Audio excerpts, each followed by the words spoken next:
Hi Ava, how you doing? I'm good, thank you. How are you? Yeah, I'm good, thank you. Happy New Year as well. Oh yeah, of course, Happy New Year and Do Merry you want me to Christmas as start? well. Do you want me to start with the questions? Yeah, go for it. Can you tell us some more about your experience with Shine Media Awards? Yeah, so I won my award in summer 2018, I think, and I won Best Feature Article and Journalist of the Year, and it was a fantastic experience. We went down from Manchester for 3 days, I think. No, 2 days. Went down on the train, and also went to the event, and then did sightseeing around London and stuff. But no, I've collaborated with Shine a few times now. As I said, with my award and the interview now, another one before this. I've also been lucky enough to have meetings with Dr. Heffer, Dr. Simon Heffer, and done a lot with Shine, and it's been fantastic. I love working with Shine, and it's been a brilliant experience for me, and I would do it a million times over if I could. That's good. When did you start to write? Um, well, I started to write creatively, like stories and stuff, in year four, year five, maybe, because I've always loved to read. I've been a massive bookworm. But I started writing journalistically about year seven because I joined my school's publications committee as a reporter and started writing then, and then moved to an editorial position in year nine. It would be now. So yeah, quite a while. Yeah. And what do you enjoy most about writing? Creatively, the fact that there's no limits. You can go wherever you want. You can write about whatever you want. It's just you, your paper or your computer, and just your imagination. However far you can go, you can do that. You can do what you like. And I love that. I'm a very creative person. I'm very imaginative, and I love to be able to express that through writing. But in terms of journalism, um, I love to learn. I'm very interested in stuff, and I see journalism as a way of learning. If I were to write a feature article about, I don't know, coronavirus, for example, there's tons of stuff out there that I could still learn and have yet to learn. And for me, I see that as an opportunity to learn more about a topic that I'm interested in, and then be able to express my views and share what I've learned with other people who read the article, basically. What do you find is like the most difficult part about writing? Oh, that's a tricky one. I would say writer's block, because writer's block completely cuts you off. I suffer from it quite badly sometimes, and I sometimes just can't write for weeks. And it's awful because no matter how much you try and just get something down, nothing seems right, nothing fits. But when you get over writer's block, it is the best feeling, and you feel like you could write for hours and hours and hours. But writer's block is, for me personally, by far the worst thing. Do you have any advice to like anyone who's struggling with writer's block and like how to overcome it? It's a tricky one because it's different for different people. For me, I find reading and kind of reopening my creative pathways, if you know what I mean, is the best way to do it, because sometimes it's just I can't think of how to express something, or I haven't got any ideas about what I want to write. So I'll just read and read and give myself time, and not try and rush anything, and it'll all be fantastic. Yeah. Do you find it difficult or easy to start a piece of writing? It depends on the piece of writing. Certainly, when I was writing my article, I won the award for, because it's such a personal topic. It was quite tricky to commit to something and think that is perfect. That's exactly what I want to write. But stuff that is less personal to me and more about events, and if there's something going on in school, that's a lot easier to write about because I'm less emotionally involved. I'm more writing about the event rather than my life, because obviously my article was very involved. I see my sister every day, and I love her like like she's my sister. But it's hard to write that. you know it's hard to write about something that you aren't as connected to. to the same level of intricacy and detail, I suppose. Yeah. How do you stick to deadlines on time? Is it Oh, hard? I don't. No, I'm awful with deadlines, to be honest. But I'm a massive procrastinator. But what I try and do is just completely, if I get set an article to write on a certain day, I'll just get it done as soon as possible, and it's out of my way. If it's something that takes a longer period of time, you know, work on it a bit more, build it, construct the Yeah. article. But I personally struggle with deadlines, so I try and do it as quickly as possible, get out of the way, make sure that I have time to correct any errors or anything, formatting, whatever, and then I'm happy, I guess. Yeah. Do you prefer working on your own, or in a team? Like, and what makes a good team? Oh, when it comes to writing, I think it depends on the article, because if it's something that is if it's an article that is very opinionated and different people will see different things, for example, very topical, GCSEs being cancelled yesterday, I'm affected by that because I would have been doing my GCSEs this year. But getting the opinion of a year 12 you know who also didn't do their GCSEs, or a year 10 who will be doing their GCSEs probably, is quite important to me, because then it's not very biased about what I think. But Yeah.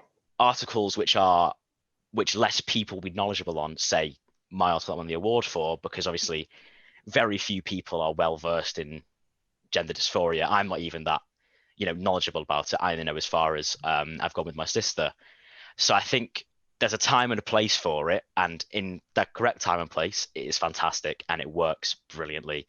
But there are other times when working on your own, solid, personal work is the best option, I think. Mm.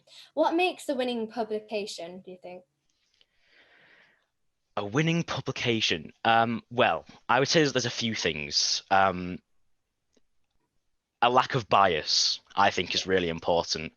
I think it's good to have opinions, and I think it's good to show those opinions in your article, but I don't think they should overwhelm it. I think it's important that the people who are reading the article understand your opinions but aren't swayed by them. Because if I wrote an article about something saying this is bad, I hate it, it's awful, but I'm one in a million who hate it, what does that say about, if people might read the article and think, oh, he seems like he knows what you're talking about, I'll go with him. And in actual fact, I'm completely wrong. I Yeah. think a very neutral standpoint is good, and that's why working in the team is good, because you have multiple opinions that you can work upon.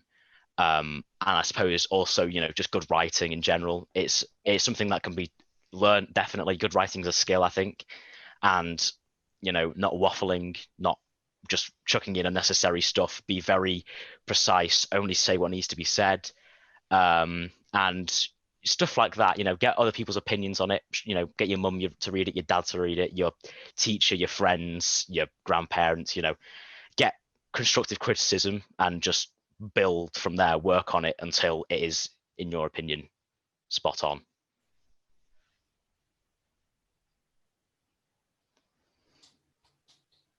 Mm. Yep. How did you feel when you won at Shine? I was ecstatic. To be honest, I went to Shine thinking, got no chance, Yeah. because I'd seen a couple of the other entries, and some of them were just like, I read them and thought, this is leagues above what because I was 13 at the time. I was still proper dinky, I'd never been to London before, and I'd never, even considered writing about, I think one of the articles was about gun laws, one of them was about racism, and I was here with my little, measly school article about gender dysphoria, and I was hopeful, but I wasn't like I'm gonna win it for sure. But when I heard my name read out, I was ecstatic. My family were watching on a live stream. My teacher, who helps run he runs the committee. Um, he live streamed it to my family, and they got to watch me win, which was fantastic. And it was one of the best days of my life, easily. The entire experience was so meaningful to me. The award is still sat upon my shelf, in its place of honor as people walk into my room. But so many emotions, excellent happiness, and also a little bit of like, yeah, better than all of you. You know what I mean? Yeah. Well done, that was good. Yeah. Do you have a favourite piece that you've written before?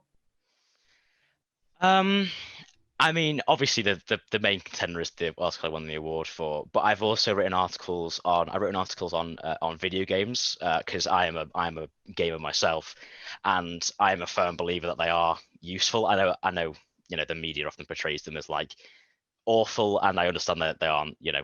For a lot of people they aren't the best thing, but I wrote about my experience with it and what it's done for me and how it's benefited my life and my mental health and other parts of my life, making friends and such.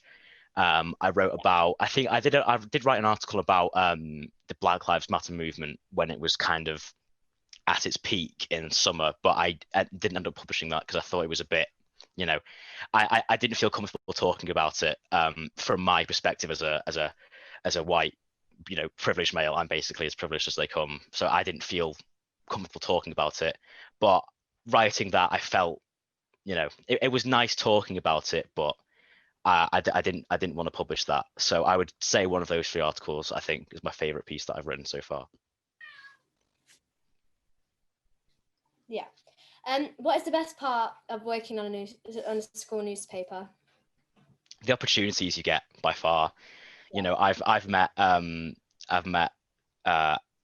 MPs, I've met Olympic gold medalists. I met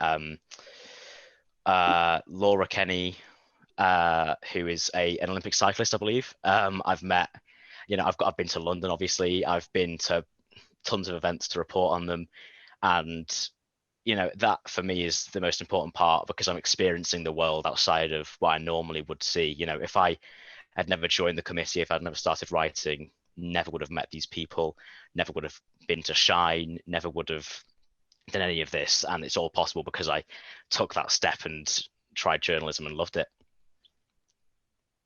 Yeah. What advice do you have for younger journalists? Oh, that's a tricky one. What advice do I have? I would say don't uh write about stuff you're passionate about. Topics that are important to you, like I did with my sister and with video games and that kind of stuff. Write about stuff that you are either personally affected by or have a big interest in, and then build from there. Because if it's something that you're an interest in, a passion for, you're more likely to write better quality stuff about it. And I think that's the most important. If you can prove that you are a brilliant writer about brilliant stuff and you're very passionate about it, that is how you move towards, if you want to be, if you want to have a career in writing, or whether it moves into editing like it has with me, or other things. It's important to start with something you're passionate about and something you can really write good stuff about, and then you can branch out to doing research on topics, going to events and writing about them in that sense. And that, I think, for that is the most important thing: passion and knowing what you're talking about as well. That's an important thing. I've read a lot of articles from people who I've been sent to proofread, and it's just they don't know what they're talking about. They've been given a task to write something about an event or a certain thing they need to research, and they just don't know what's going on. And it's so obvious, and makes them look really bad. And that is not what that's not what you want to be seen as. You want to know what you're talking about. You want to be passionate about it as well. So I would say passion and know what you're on about, rather than just trying to make it up and get away with it. How often do you produce your school newspaper? So we do the Word, which is every term. So one gets released in autumn when we come back to school. One gets released when we come back to school in January, and one gets released in Easter. And then we have one end of year round off, which is about 80 to 100 pages. So we do 4 copies throughout the year to keep everyone happy with constant news to read. Yeah. Do you have like top tips for making your writing better? Top tips. If I had to keep it short and sweet, I would say make connections. Meet other journalists that you can keep contact with. They can give you a good review maybe for a job, you know, a good statement. Be passionate about your writing. Don't be iffy about it. Be certain you want to do writing, you know, passion behind your writing. Good quality writing as well. Again, it's not everyone starts a good writer, but certainly it's something you can build up to and get really good with practice. And don't be afraid that people aren't going to like your work. There's always been people who are going to read it and think, you know, I disagree with this, or this is very good. As long as you're happy with it and you think you're doing something good, that is the most important thing that there can be, you know, as a writer. Because otherwise, if you let that get to you, that's just going to get you down, and that's not what you want. Keep your head up, keep writing, you know, ignore the haters, basically. That's the end of my questions, but is there anything you want to share to all the writers out there? I think I've covered everything that that you've made spring to mind. What I would say is that this is, you know, I'm going to make a point of this because it's personal to me. Obviously, this year I'm in year 11, GCSEs, exams, mocks, whatever. If you're a part of a school newspaper, school publication committee, whatever, if you're getting overwhelmed, take a break. It's what you need. I took a break for a little bit. It is necessary as well. You know, there's a difference between writing because you love it and writing because you have to do it. And it seems a bit silly to talk about it, but it is really important that you don't overextend yourself and commit to so many things at once. So make sure you're enjoying your writing and don't go too far with it to the point where you're physically exhausted or you're struggling, basically. I think that's the last thing I have to share. Thanks for your time. Thank you so much. Thanks, Ava. It's been brilliant.